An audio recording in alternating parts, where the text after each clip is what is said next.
Thank you. As you can tell, I'm in the office of the CEO-Roke Telkom. That's Mr. Roger Sekaziga. Roger. Thank you. So the journey of Roke Telkom is one of 14 years. Yes. And you're one of the original founders. Correct. So maybe you can just, give us that background. How did you even come up with the name Roke, for example? Okay, Roke is actually Roger and Kenneth. My partner is Kenneth Kiza. Okay. Some people call him Gumpo. So we are the two original founders of Roke Telecom. So we decided to combine the names. I took the first initials, the first two letters of my name and the first two letters of his name. So Roger and Kenneth? Correct. Okay. Yeah. Whose idea was that? Do you I'm remember? not so sure. I wouldn't want to take credit for it, but I'm not so sure. I think we had a meeting at his offices. He used to work at the time in downtown, and we decided to form a company at the time to do other investments, and so we called it Roke Investments International. And the idea for the telecom came a bit later, but we'd already formed the company by then. Okay. Yeah. So where were you working at the time? What was At the time, I had a dealership, a telecom dealership with one of the big telecommunications companies. Okay. And he also was a dealer for another telecommunications company. Okay. So we decided, maybe we need to look for something else that we could do together. Together. I had come back about 2 years from the US, and I was looking at different opportunities, and I said, there's something, I had seen an idea of some company in the US that was doing voice over IP, and I thought this is something that we could do in Uganda. So I talked about it with him, and he was quite excited. And then we talked to James Biarhanga, who was working at MTN at the time, and he bought into the idea because we needed someone with a strong technology background. And so James came on board as well, and that's how Roke Telecom started. Okay. Yeah. So the vision in the beginning wasn't quite exactly where we are right now? Not exactly. It's been a long, audacious journey, so to speak, because when we started, we were doing wholesale voice, which is terminating voice traffic. If you bought a calling card in the US or in the UK, we would carry that voice into Uganda, terminate it to Airtel or MTN or Orange at the time, or local networks. So we were basically transporting the voice traffic into Uganda. It's called voice termination, and that's where we started. Okay. Then grew the business and moved to data, what we're doing right now. Fiber to the home, having a mass market product for different users, residential internet, and stuff like that, yeah. Okay. Yeah. It's funny, I found that a lot of people don't actually know that Roke Telkom is like a fully Ugandan company. True. Have you've experienced that? Yes, I've been asked before who the foreign owners are, which is always surprising. You're like, hello.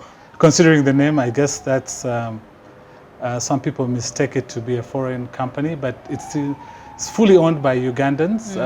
We are 5 partners, fully indigenous, and we've grown it really from inception to date. And we're very proud of the work we've done. And maybe it's time to let the world know, people know, that this is actually a Ugandan company, and we provide a quality product, and we hope that Ugandans will test our product, try our product, and support us. Yeah. We were talking about lockdown and how Correct. kind of everything has changed right now. Yeah. I think primarily your focus was businesses. Correct. And then, people had to leave work. Yeah. Schools closed. True. So then you had to change your focus. True. So speaking about that, the pandemic really threw all business models, all strategy out of the window, so to speak. Yeah. When we started the year, we had a different strategy. When the pandemic and the lockdown started, we had to adjust our priorities. So we were focused on enterprise customers because those were the biggest size of the cake, so to speak. And when the pandemic or when the lockdown started, hotels were closing, the hospitality industry closed or shut down. Schools, as you know, were shut down. So all those customers of ours, we lost during that period. So we had to focus on the residential segment because the focus moved to working at home and also kids using different educational platforms from home. So we refocused on that residential segment, and I'm glad to say that we didn't do so badly. We came out fairly unscathed. Yes, I think in the beginning people didn't really see the need if you're not working from home. True. But it makes life so much easier. Yeah, it's been a dynamic change even for our own staff. What we did at the beginning is provide internet for all of them at home, so that we had the capability for them to continue doing their work from home. And we conducted a survey recently with our own staff and found that almost half of them don't mind continuing to work from home, which is quite interesting. Because we keep hearing that more and more companies are looking at this new model and thinking, Yes. this can actually work. It can work. And when you look at it from a cost perspective, maybe it would reduce your office footprint. You would reduce costs like lunch or transport and all sorts of logistics if the staff are able to comfortably work from home. Even just the time element. Exactly. How much time is lost sometimes to and fro. Yeah, in some areas you spend up to 1 hour a day in traffic every day. When you look at the productivity, then when you work from home, you get that hour back. So it's been good from that perspective. Yeah. And you see a lot more businesses. Yeah, we see a lot embracing that? True. We see a lot of businesses requesting us to deploy our services for their staff at home. So we also see that there's a mindset change, and I think a lot of businesses are looking to see how best to develop the capability to work for their staff to work from home. So it's quite interesting. I don't know what will happen to the real estate space that all these offices are leaving, or maybe other companies will to create more space for other companies. True. So what are you most proud of? I mean, in a way, it's like your baby. I know. Yeah, And it's we started out 3-4 guys, and we're close to 100 employees. So we've created employment, we've innovated, we've pushed out new products, we've done things a lot of people thought were not possible, and we built partnerships with very many global entities. So I'm so proud that the whole thing gelled together, and that we actually survived past the 3-year crash and burn stage, and that we created real value, and that we're doing things that are changing people's lives. Giving. It's proud to see kids using Roke at home to access the educational platforms. It's in the telehealth industries. It's good to see hospitals using internet to do diagnostics and different things. Offices. So we feel like we've contributed something small. Something to the economy. Yes. Well, thank you so much for sharing. I mean, it's definitely been a journey, and a lot of people, wonder how do you get there? I mean, what was that special ingredient that was able to make this company successful? And a lot of young people are trying to build their own companies, and you talked about the fact that many fail within the first 3 years. Any advice? Yeah, a lot of I see a lot of people, a lot of mentors or people talking about different things, saying, get an idea, build it and scale, and it's not that easy, and people never tell what I think is the truth, is that one, it's not easy. Two, have you tested the idea? Have you done some research? A lot of times people don't tell you that management or leadership is actually a science, is that there are ways to do it. When you're starting, do you have your finances in order? Do you have your organization your plan, your business plan in order? Have you talked about it with anyone else? Have you thrashed out what could go wrong? Where are you going to get your capital? Who's going to do your financing? Have you attended any? There are a lot of incubators, I think, around, and more and more now, yes. Yeah, more and more, where you can go and test your ideas, and also ask around, and before you talk about scaling, what are you doing different? Is it a new idea completely? Are you copying something that's already been done? How best can you do it? There are a lot of moving parts, and I think it will be all very good to evaluate those moving parts before you dive into the deep end, so to speak. Or, Okay. yeah. Because there's some people like, well, you know, diving boards right there. Yeah. Just jump. Yeah, it's risky. It doesn't always work out, but I would always encourage people to try. We tried and we stuck at it, and it's a lot of grit, a lot of hard work that went into it, and I'm really, really glad that it worked out. Okay. Yeah. Well, thank you so much. Thank you, Crystal, and you're most I'm looking welcome. forward to meeting some more members of the team. You're most welcome. So please feel free to interview the rest of our staff.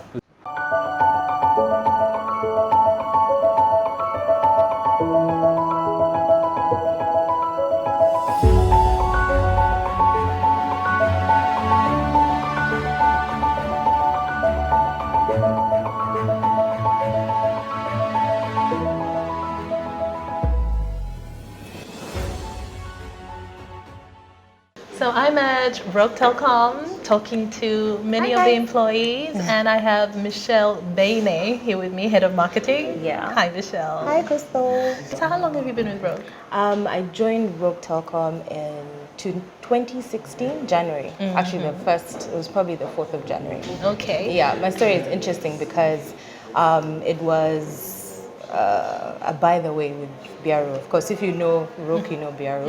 James And Biaro-Hanga. he's friends with my sister, and we just happened to be meeting for drinks. And he's like, "Listen, you should totally come and work for Roke." I said it in jest, of course, you know, some small drinks here and there. And I thought he was joking, and he said, "No, you should seriously come in for an interview." Without him, of course, seeing as I already knew him. And yeah, I got a job.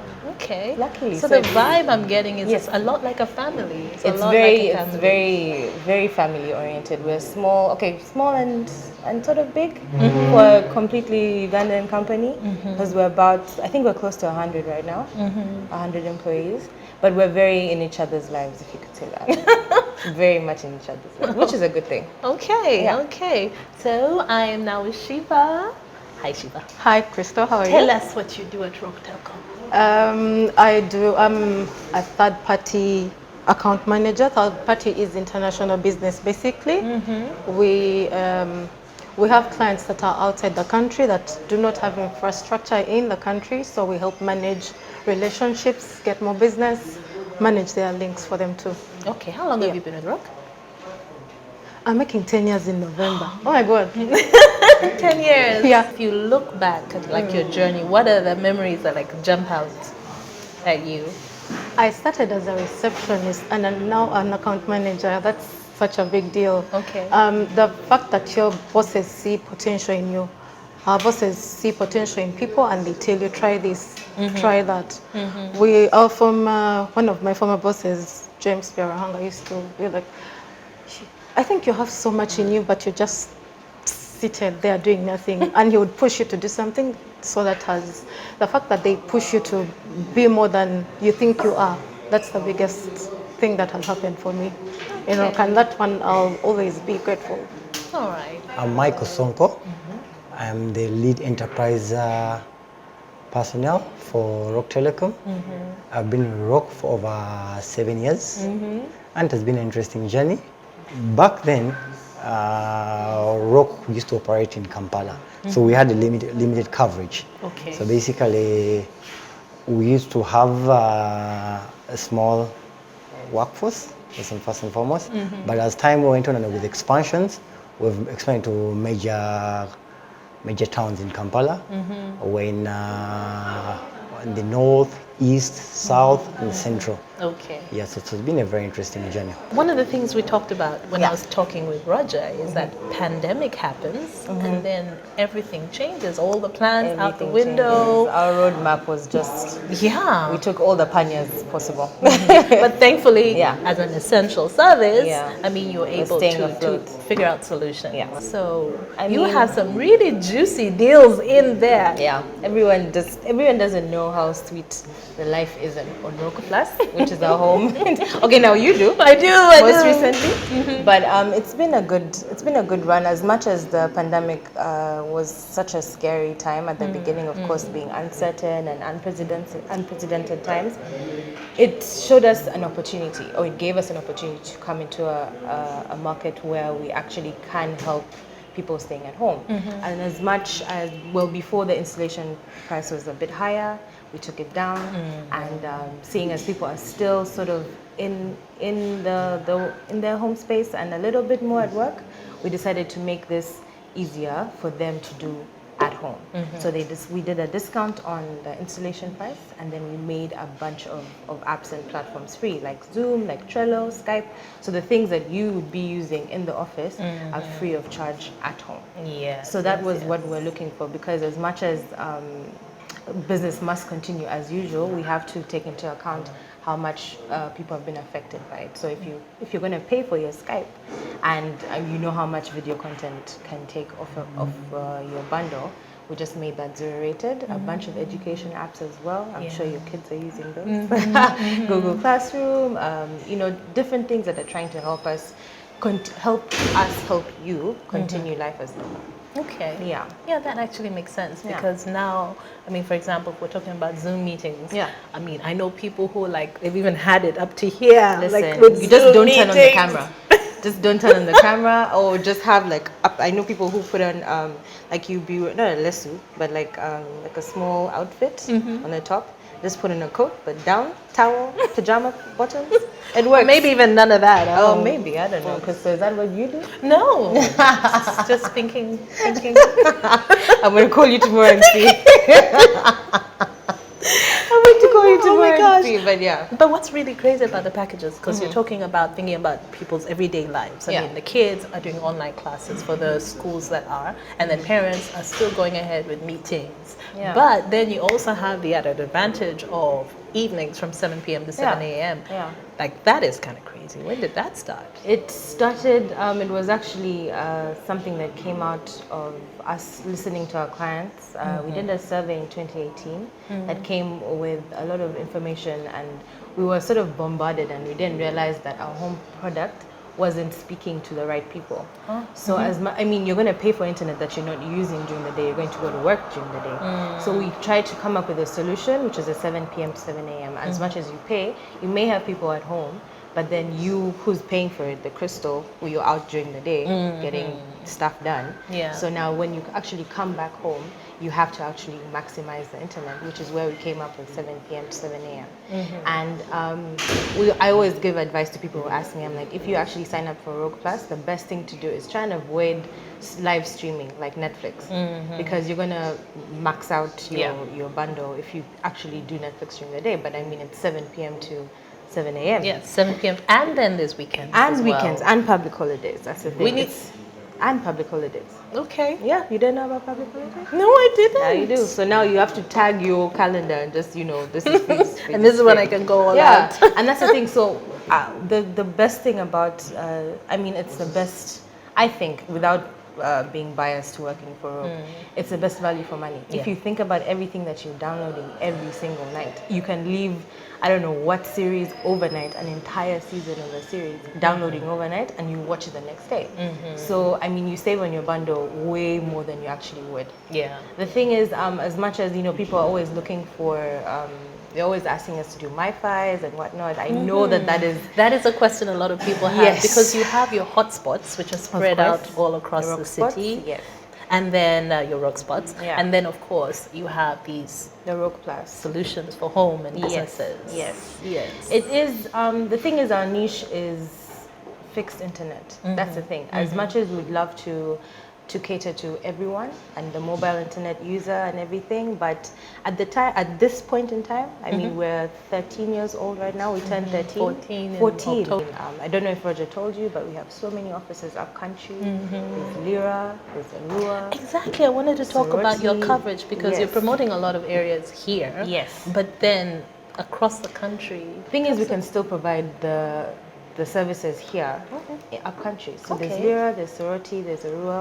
We have an office in Arua. We have offices in Jinja, in Mbara, in Gulu, Fort Portal, Masaka. That's the thing. So as much as we're also trying to cater to, let's say, I think that at the time when we were opening those offices, we had clients who were based maybe in Kampala but had offices up country. So that was one of the objectives of having an office up country. So Yes, it it had makes to it make easier sense. for the client up country. Okay, let's talk monies. Monies. Because we know we have the 2 Roke Plus Yes, packages. yes. There's the 100,000. Yes, for which is 40 Roke GB. Classic Plus, which is 40 GB free nights and weekends. And there's Roke Unlimited Plus, which is 250,000 per month for 100 GB. And then there's a quiet one we don't really talk about a lot, but because we push it for a small business owner. So someone who has a small office or a home office or maybe more than maybe 5 or 6 people. And it's Roke Mega Plus. So that's 650, but it's 300 GB. It's insane.